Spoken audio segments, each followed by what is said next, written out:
साथ संगत जी प्यार और सत्कार से धन्यवाद। साथ संगत जी, मैं इस गति पर आकर के तो भूल ही जाता हूँ यहाँ पर क्या बोलना है, याद ही नहीं पड़ता है, यही आकर के सोचना पड़ता है। अभी हमारे भाई साहब ने बंधन की बात कही, तो मेरे हिसाब से दो तरह के बंधन हैं।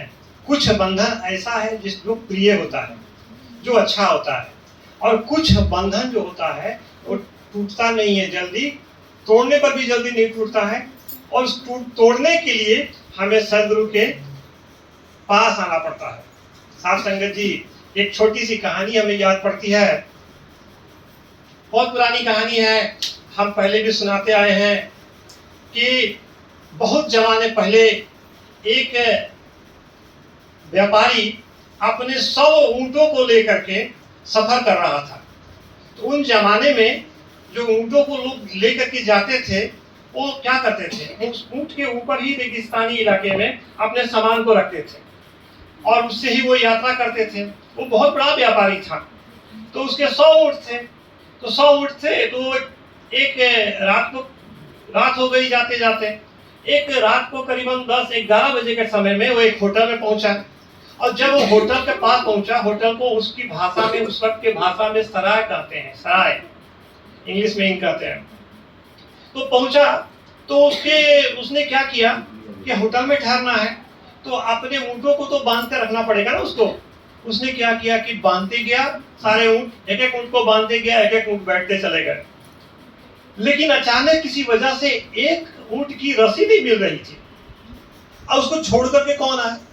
आज भी हम अपने कोई सामान को, गाड़ी को या कोई स्कूटर को या मोटरसाइकिल को जो बाहर आते रखते हैं, उसको लॉक करते हैं ना, कि कहीं कोई ले ना जाए, तो ऊंट ही कहीं ना चला जाए।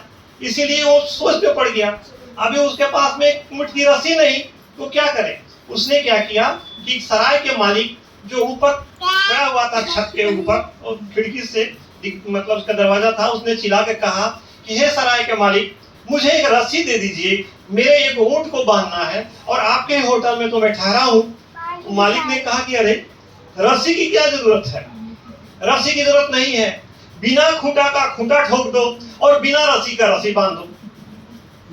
उसको समझ में आई, उसने गया ऊंट के गले में धीरे से ऐसे हाथ घुमाया, ऊंट बिलबिलाते हुए सोचा कि रस्सी बांध दिया गया, और जैसे उसने इशारा किया, ठक ठक ठक ठक, ऊंट समझ गया कि लगता है रस्सी बांध दिया गया, ऊंट बैठ गया आराम से। रात को अपना समय गुजारा, सुबह के समय हुआ, सुबह के समय आकर के उसने अपना सब कुछ करा करके ऊंट को उठाने के लिए 99 ऊंटों का तो रस्सी था, उसने खोल दिया, और 100वां ऊंट जो था वो उठे ही नहीं। इसके दिमाग में भी नहीं आया, ये तो उसके अंदर रस्सी बांधा ही नहीं है, तो बोलता उठो उठो, ऊंट नहीं उठ रहा है। फिर वो वापस आया और आकर के उस सराय के मालिक से पूछा कि भाई आपने कौन सा जादू कर दिया, कौन सा आपने मंत्र पढ़ दिया, कौन सा हमारे ऊंट और हमारे ऊपर भी जादू कर दिया कि ये ऊंट ही नहीं उड़ रहा है। सराय के मालिक ने कहा कि अरे बुआ, अरे बिना खूंटा का खूंटा उखाड़ दो और बिना रस्सी का रस्सी निकाल दो। मतलब ऊंट के गले में जो रस्सी, उसने हाथ हिलाया, जैसे खोल दिया गया और खूंटा को उखाड़ दिया, तो ऊंट ने समझा कि अब मैं तो आजाद हो गया। तो देखिए वो ऊंट खड़ा हो गया। आज वैसी ही स्थिति हमारे मन की है।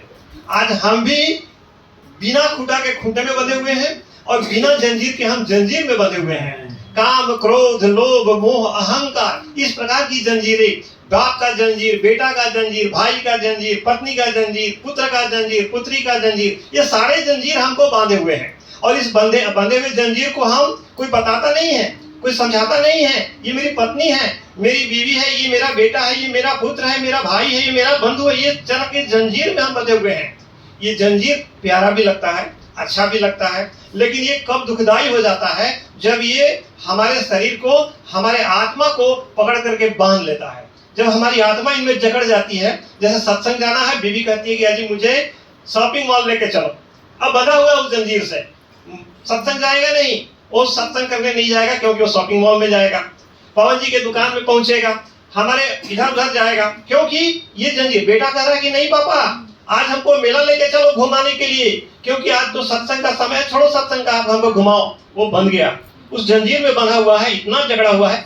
तो दास ये कहना चाहेगा कि हो सकता है कि लोहे की बनी हुई जंजीर खोल भी सकता है, लोहे की जंजीर को हम तोड़ भी सकते हैं, लेकिन अनसीन जो अदृश्य जंजीर है, जो दिखाई नहीं पड़ती है, ये जंजीर, इसको तोड़ना हमारे लिए थोड़ा मुश्किल होता है। और ये मुश्किल हमें आजादी कब आएगी?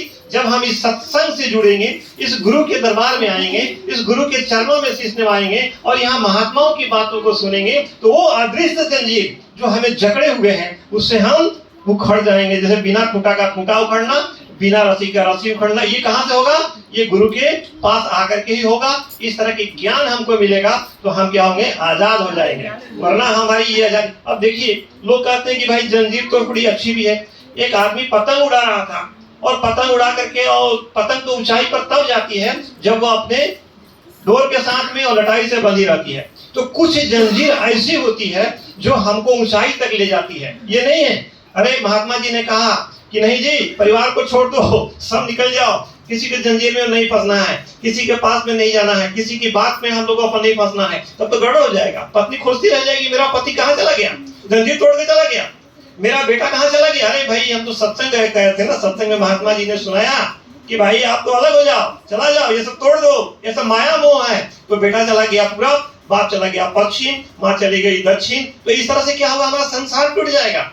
तो इसीलिए हमारे सदगुरु कहते हैं कि अपने परिवार में रह करके ही सत्संग को करना है। मतलब इस जंजीर को नहीं तोड़ना है, इस जंजीर को नहीं तोड़ना है, इस जंजीर को हमें बांध करके हमारे ऐसा रखना है जैसे कि जंजीर से बंध करके पतंग जो है आसमान में ऊंचाइयों तक पहुंचती है। तो हम इन जंजीरों को साथ में रहते हुए, अदृश्य जंजीरों के साथ रहते हुए गुरु के संपर्क करें। और किन जंजीरों को तोड़ना है? काम, क्रोध, लोभ, मोह, अहंकार, जाति, बिरादरी, पुरानी परंपराओं को, ये सब जो कुछ ऐसी चीजें हैं जो हमें तकलीफ देती हैं, उन जंजीरों को तोड़ना है। तो दास हम चाहेगा, दास उसमें भी है, दास भी जंजीर में ही फंसा हुआ है। तो साथ संगत जी दास चाहेगा कि इस गुरु के संपर्क में आकर के दास का भी जंजीर, टूटने वाली जंजीर टूट जाए, नहीं टूटने वाली जंजीर से थोड़ा थोड़ा फंसा रहे, बंधा रहे। साथ संगत जी प्यार और सत्कार से कहिए। आइए साथ संगत जी, बहुत ही सुंदर विचार द्वारा महात्मा जी साथ संगत से आशीर्वाद ले रहे थे। तो इसके बाद दास ने जैसे